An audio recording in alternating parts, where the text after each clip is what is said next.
صلى عليك الله يا خير الورى تعداد حبات الرمال وأكثرا صلى عليك الله ما غيث هما فوق السهول وبالجبال وبالقرى فوق السهول وبالجبال وبالقرى. Il est important de raconter, quand on raconte l'histoire du prophète Mohammed sallallahu alayhi wa sallam, et raconter les choses qui prouvent que le prophète Mohammed sallallahu alayhi wa sallam était le messager d'Allah subhanahu wa ta'ala, il est important de raconter l'histoire de ce grand compagnon qui est Salman al-Farisi.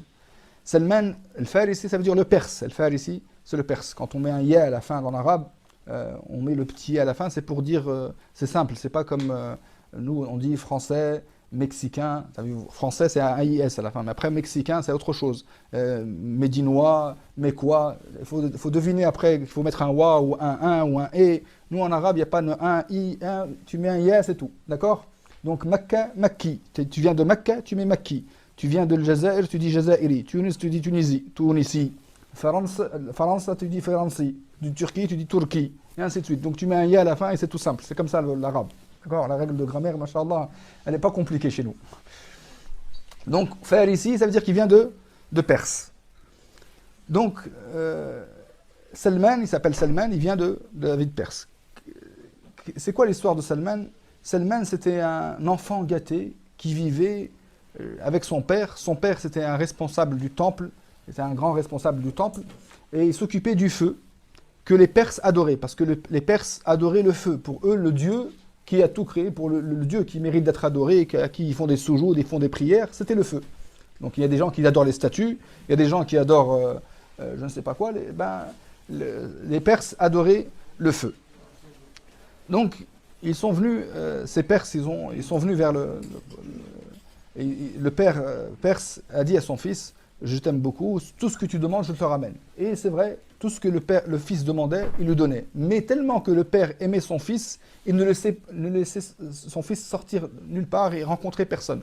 Toute son enfance, l'enfant a vécu avec sa famille dans le cocon familial et il ne sortait pas voir les gens, il ne laissait pas sortir, il avait tellement peur pour lui, tellement qu'il l'aimait, il ne laissait fréquenter personne.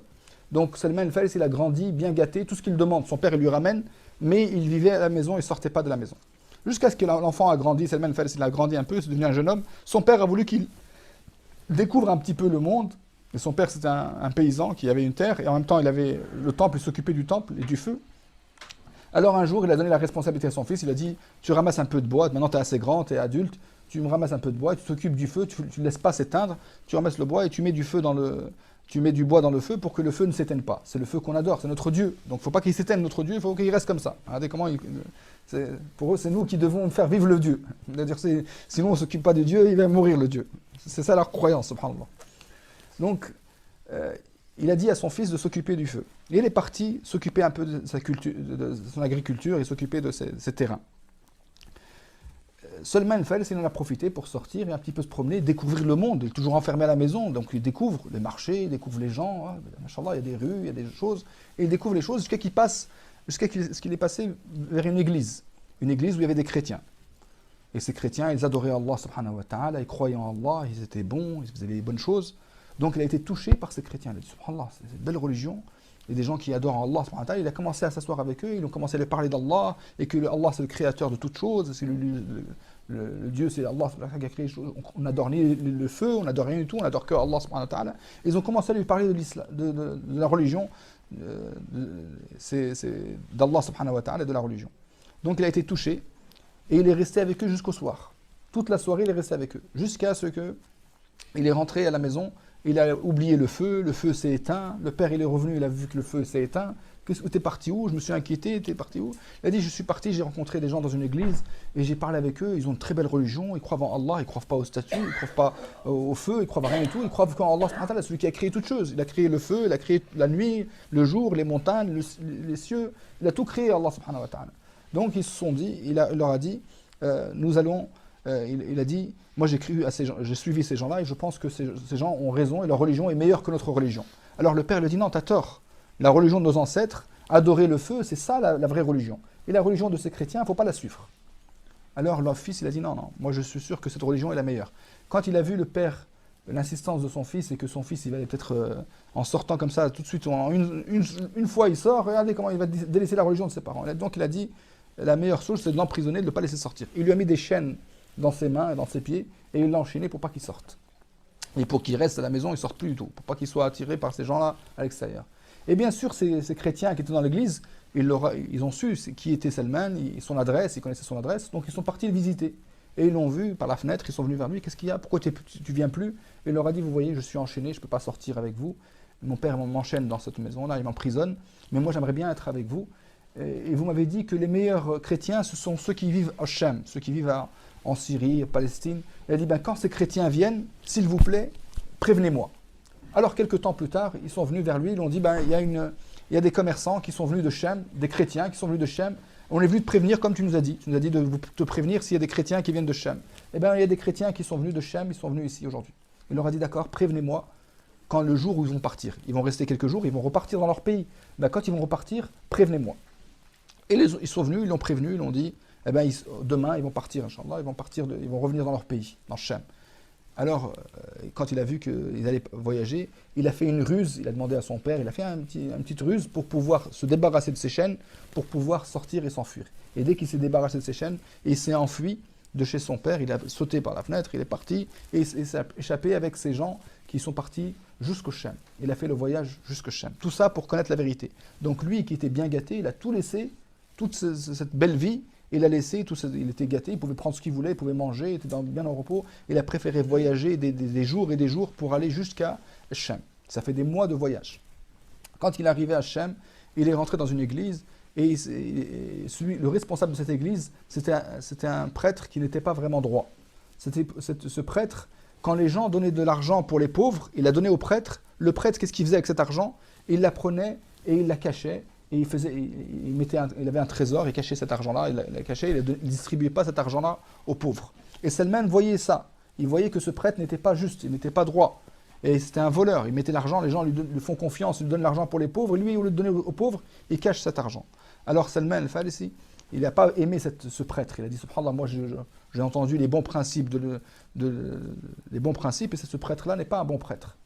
Jusqu'à ce que ce prêtre meure. Quand ce prêtre est mort, tous les chrétiens étaient tristes de perdre ce grand prêtre.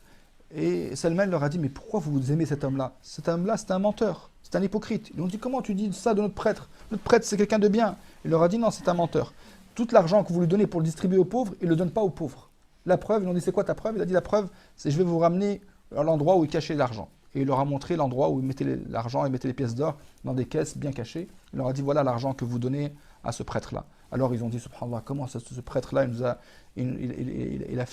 nous a fait croire qu'il était bon alors que lui était mauvais. Ils ont choisi un bon prêtre, la meilleure personne qui était parmi eux. Ils ont choisi un nouveau prêtre après la mort de ce prêtre-là. Et ils ont mis une personne âgée qui était droit et bon. Alors Salman al-Farisi, quand il est resté avec lui, il a aimé cet homme-là, il a dit, Masha'Allah, il lui a appris les bons principes, le bon comportement, il aimait ce prêtre. Et quand il a vu que ce prêtre devenait vieux et qu'il allait mourir, il lui a dit, s'il te plaît, je sens que tu vas mourir, j'ai pas envie de me retrouver avec un prêtre mauvais, je veux que tu me montres un bon prêtre. Il a dit, dans ce village, je pense pas que tu vas trouver des bons prêtres, mais il a dit, il reste encore un prêtre qui est encore bon et tout ça, dans la ville de Basra en Irak. Il faut voyager jusqu'en Irak. Il a voyagé jusqu'à l'Irak pour aller s'installer là-bas, pour voir ce prêtre-là et pour étudier chez ce prêtre. Il est parti chez ce prêtre, mais ce prêtre aussi était très vieux. Il est resté avec lui un petit peu de temps, et quelques temps après, ce prêtre allait mourir. Alors Salman al-Farisi, il a dit, dis-moi un autre prêtre qui est bon, aussi bon que toi. Il a dit, tu trouveras un prêtre dans une ville plus loin. Il lui a montré la ville, il lui a décrit la ville. Alors Salman, il a encore voyagé pour aller vers ce prêtre. Et ce prêtre était un vieil homme aussi. Et quand il est arrivé vers ce prêtre, il est resté quelques temps chez ce prêtre. Et ce prêtre, il allait bientôt mourir. Quand il sentait qu'il était malade, il allait mourir. Salman al-Farisi lui a dit, je veux que tu me dises où je dois aller, chez qui je dois aller. Je veux un prêtre bon. Après que tu partes, je veux un prêtre bon chez qui je vais. Il lui a dit, tu ne trouveras personne. Moi, je connais personne qui est bon et qui est une bonne personne qui applique les lois d'Allah subhanahu wa ta'ala. Je connais personne.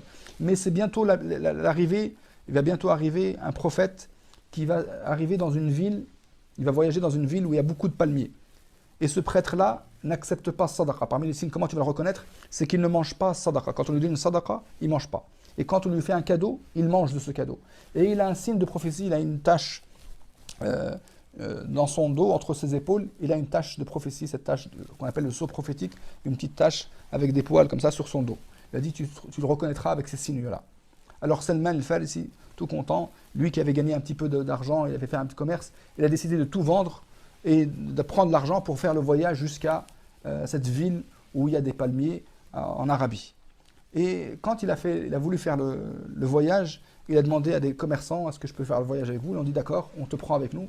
Et ils ont voyagé avec lui. Arrivés dans le désert, ils ont su que Salman n'avait ni parents, ni personne pour le défendre. Donc ils ont dit, c'est une chance pour nous, on peut l'emprisonner et le vendre comme esclave. Alors ils l'ont emprisonné, ils lui ont mis des chaînes dans ses bras et ils l'ont vendu comme esclave à un juif qui habitait justement à Médine. Quand ils l'ont pris comme esclave, lui qui était libre, il se retrouve esclave, vendu comme un esclave à ce juif de Médine. Quand il est arrivé à Médine, dès qu'il a vu Médine, il a su que c'était ça la ville où il y avait plein de palmiers. Il a dit, ça c'est la ville où va arriver le prophète. Ça c'est le premier signe.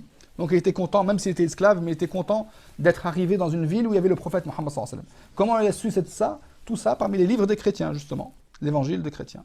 Et quand il est arrivé à Médine, il est resté esclave jusqu'à ce que le prophète Mohammed sallallahu alayhi wa sallam a fait le hijra de Mecca et il est arrivé à Médine. Quand le prophète est arrivé à Médine, Salman al-Farisi, il a voulu tester les signes de prophétie.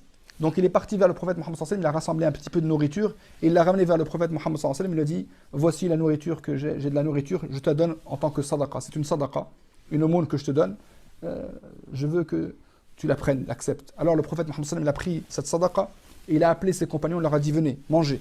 Et ils ont tous mangé, le prophète il a reculé, il n'a pas mangé avec eux. Et Salman al-Farisi surveille pour voir si le prophète il va manger avec eux, le prophète n'a pas mangé de sadaqa. Il a dit ça c'est le premier signe.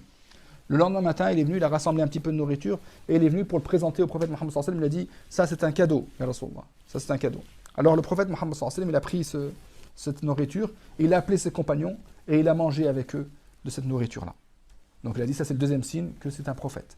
Et il a commencé à tourner autour du prophète Mohammed sallallahu alayhi wa sallam pour voir si peut-être que la cape qui était sur le prophète Mohammed sallallahu alayhi wa sallam tombe sur son épaule, peut-être qu'il peut voir la tache de la prophétie qu'il y a entre les épaules du prophète Mohammed sallallahu alayhi wa sallam. Et en faisant le tour comme ça, le prophète il l'a remarqué, il a compris que Salman cherchait quelque chose, un signe, il a compris qu'il voulait voir la tache. Alors le prophète Mohammed sallallahu alayhi wa sallam a dévoilé son dos, et quand il a vu Salman, cette tache sur le dos du prophète Mohammed sallallahu alayhi wa sallam, il s'est tout de suite lancé sur cette tache-là, il l'a embrassé, il a dit, Ya Rasulallah, j'ai reconnu que tu es le messager d'Allah subhanahu wa ta'ala, et je veux devenir musulman, ashhadu an la ilaha illallah wa anna Muhammadan Rasulullah. Il est rentré dans l'islam, et il lui a dit, je suis esclave. Et il lui a raconté toute sa longue histoire, comment il est sorti de Fars, comment il a voyagé, tout ça pour chercher la vérité, pour connaître la vraie religion. Il a dit toute la fatigue qu'il a fait, tous les voyages qu'il a fait pour connaître la vraie religion. Et quand il est arrivé, le prophète Mohammed sallallahu alayhi wa sallam, il a dit à ses compagnons, il leur a dit, cet homme-là était libre, maintenant il est devenu esclave, aidez-le à payer son maître pour se libérer. Et ils ont demandé à son maître combien tu veux qu'on te donne pour se libérer. Et il leur a demandé justement 300 palmiers à planter. Et ils ont planté, et le prophète Mohammed il a dit, préparez les palmiers, et quand vous voulez les planter, appelez-moi. Alors ils ont préparé 300 palmiers, et le prophète Mohammed il passait vers les trous, où il y avait les trous où il fallait planter les palmiers. Il passait, le prophète Mohammed, il mettait lui-même les palmiers en terre, les 300 palmiers. Sauf un palmier qui a été mis par le compagnon Omar ibn Khattab radhiyallahu anhu. Les 300 palmiers, l'année même, ils ont donné leurs fruits, ils ont donné des dattes. Sauf un palmier. Il a dit, le prophète, qu'est-ce qui lui arrive ce palmier? Pourquoi il n'a pas donné de dates? Ils ont dit, c'est pas toi qui l'as planté, Rasulullah, c'est ton compagnon Omar ibn Khattab. Parce que la baraka du prophète, c'est à part. Et c'est comme ça qu'il s'est libéré. Salman al-Farisi est devenu libre, alhamdulillah. Après, il est devenu un des meilleurs compagnons du prophète Mohammed sallallahu alayhi wa sallam. Et le prophète Mohammed aimait ce compagnon. Pourquoi? Parce que ce compagnon, il a fait beaucoup d'efforts pour connaître la vérité et pour arriver jusqu'au prophète Mohammed sallallahu alayhi wa sallam. Donc il est important de parler de ce grand compagnon qui a fait tout ce voyage pour connaître le prophète Mohammed sallallahu alayhi wa sallam. Et tout ça, c'était le signe de quoi? Des paroles qui étaient dans l'évangile. Comment ce compagnon il a fait tous ces voyages si ce n'était pas écrit dans l'évangile? Pourquoi il supporte toutes ces choses-là si ce n'était pas écrit dans les livres des chrétiens que le prophète Mohammed sallallahu alayhi wa sallam est arrivé? Il a fait tout ce voyage parce qu'il était sûr que ce prophète allait venir dans cette terre-là.